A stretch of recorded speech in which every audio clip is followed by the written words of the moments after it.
one of the things that a lot of people will do, or should say a lot of investors, is they'll take the properties that they own, one of them, two of them, or three of them, and they'll bundle them into an LLC for asset protection.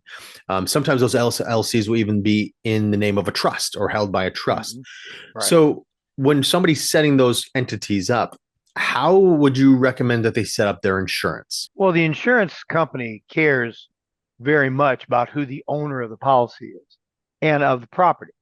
So if the owner of the property is no longer your, like your name in your name, but it's instead an LLC or a trust, they need to change that on the policy. So it's really a kind of a simple process. You simply call your company and have the agent change the named insured to the LLC or to the trust, however you have it set up, so that that way, if something happens, then they know who they're dealing with. The insurance company does, and you've got to do that. Otherwise, you're right. If there's a problem and they go look at the policy and it just has your name on it and nothing else, now they're confused because you're not really technically the owner of the policy anymore or the property, right? Mm-hmm. So you just have to So get that changed.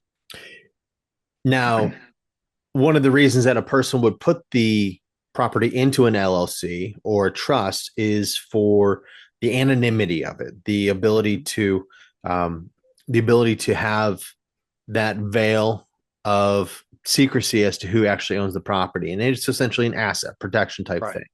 right. Would the insurance company be able to continue to keep that veil, as it were, in place?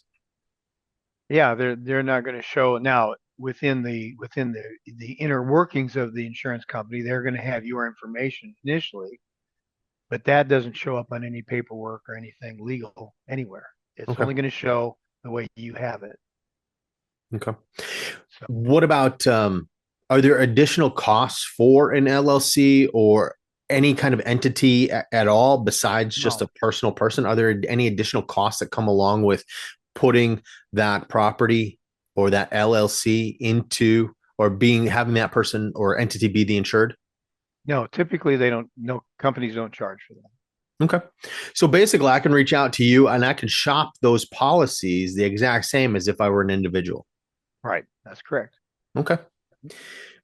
Thank you for watching. To find out more about insurance and your home, as well as really anything real estate related in the Knoxville area, you can go to my website, homestarknox.com/insurance. I'm Matthew Parsons, Knoxville real estate expert. Thank you and God bless.